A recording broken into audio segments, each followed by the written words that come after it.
This is a safe space, let's be honest here. Multiplayer horror games are boring. In general, video games in the multiplayer space have absolutely exploded in the past 2 decades, from first-person shooters to MMORPGs to co-op puzzles. Why do you gotta be such a sussy bucka? We've had our ups and downs with each of these genres, but horror, it seems to be stuck in a loop. Getting scared is a welcome thrill for many gamers. If you watch this channel, you might see me get scared from time to time. There's an expectation between the players and the devs that we're looking to be thrilled. And while there have been countless unbelievable single-player horror games that have met this expectation, why are online horror games not as scary? Okay, so what is scary? Let's take a look at the games that have been successful. The horror games that defined generations, that changed our outlook on the genre as a whole, so we can have a bar for quality, engagement, and what it is exactly that scares us. Fear of the unknown, fear of isolation, fear of injury, heights, predators, darkness. Fear is an inherent human trait, something instinctual, so devs capitalize on this specific feeling to make you feel uncomfortable. The first game I have to bring up is Silent Hill 1. Picture it. It's 1999. You pop in the demo from the official US PlayStation magazine, and what's this? Silent Hill. I've never seen— oh my god, babies with knives! Silent Hill is the epitome of fear of the unknown. You begin the game not knowing how you crashed, where you are, or where your daughter is, until you find her, and then lose her, again. Oops. Everything down to the camera angles is uncomfortable, weird, and borderline rage-inducing. I think by putting this game out at the time, Konami pushed other creators to think outside the box, and then be rewarded for it by the players. Next, I'd be an awful YouTuber if I didn't mention Amnesia: The Dark Descent. Frictional games would change the landscape of the horror genre and YouTube with its strange settings, monster design, and, well, the amnesia of the main character. This was a milestone for horror games because it purposely allowed you and I to use our imaginations to fill those mysterious gaps it left. Outlast 1 seemingly has it all. A supergroup of a dev team in red barrels, an incredibly surprising story, and nothing but a camera to record your own demise. The scarcity of weapons makes you have to think carefully about your next move.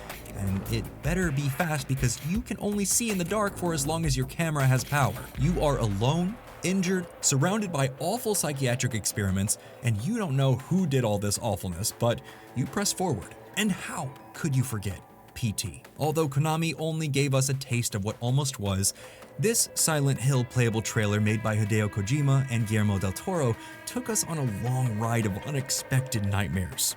Again, leaving just enough to make us wonder and continue down that same old hallway. It drew us in. It's inspired so many horror games, at this point I don't even know where to begin. Finally, a shout out to all the indie horror games that are being made now. Like, now as we speak. With access to computers powerful enough to handle full projects in our own homes, indie horror is in full throttle seemingly at all times, for better or for worse. I know there are more, but we gotta get going. These are just a few horror titles that really impacted me, and when I think about truly scary gaming experiences, all of these games, 1, keep you in the dark, sometimes literally. 2, they invented new ways to scare us.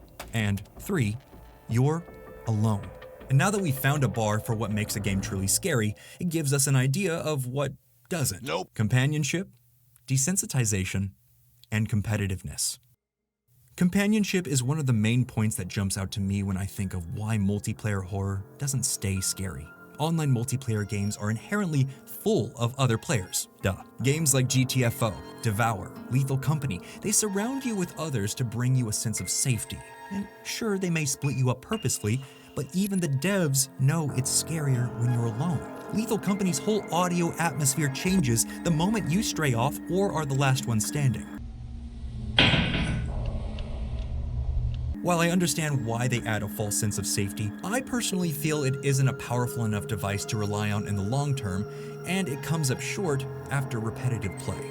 A perfect example of desensitization that we can even put side by side is Outlast and the Outlast Trials. While Outlast 1 and 2 stay as a single-player experience the whole time, its younger sibling, Outlast Trials, changes everything. It pairs patients up online to do, well, trials. There are a few different instances, but they are all pretty straightforward after an hour or so of playing because they stay the same. Then you just find yourself repeating the same levels over and over again. For what, you might ask? In exchange for tokens to win your freedom. Oh, and bedsheets. I think this point in particular is big for me because when you find yourself running from the same giant naked man for the 20th time this evening, it loses its thrill, and it becomes funny rather than scary. Devour is extremely guilty of this as well. Do you like this jump scare? Take another, don't be shy! These types of games become so repetitive, you're simultaneously angry and falling asleep at the keyboard. Competitiveness in video games has obvious deep roots. If you look at any contemporary AAA game released today, they're trying to turn it into an esports league. But riding off the back of desensitization, if the game has a predictable enough overall game mechanic, you better bet the sweats will be out to play. No other game is as guilty of this as Dead by Daylight is. Although it is chock full of horror legends and locations, the game turns them into a living, breathing puzzle. There are techniques and strategies to this digital game of tag that have been nailed down over the years because of the repetitiveness and competitiveness of it, and that undermines any sense of fear you may have had in the first place. You want to beat the opposing party, not just barely escape with your own life. If there are obvious reasons why these multiplayer horror games don't stay scary, why are they so popular? They may die down for a moment, but there's always another one that rears its ugly head to take the crown from the last boring bloodbath. First, content creators. They are the generators of the video game world nowadays. They can play them with their friends for a day or two, stream it to thousands, and drop the game for the next release on the docket. Second, maybe the player bases of these games aren't necessarily looking for a scare. Maybe they just want to get good and beat whoever they're playing. They're playing to be the best. So, Planet, you ask, what would make a great, long-lasting, memorable horror game experience then? I know, I criticized a lot of games in this video, but that's still hard to answer. I'm not a dev, but I would personally love to see something where we stay alone, but have other players help us from afar. Something unpredictable, but earned, and something where you might barely make it out alive at the last second. I think the growing appeal for horror games is a great sign for this community. Don't get me wrong, I want more. But if developers can tap into our prehistoric little reptile brains to figure out how to scare us in these legendary single-player scenarios, I'd be willing to bet they could carry those lessons over to co-op. Apparently, we all love trying new online horror games no matter what. I just wish the scares would stick around for as long as we do. Thank you a ton for watching all the way to the end. If you liked what you saw and you want to see more indie and horror game content, give me a like and a subscribe. I'd really appreciate it. And with that, I'll see you next time. Peace!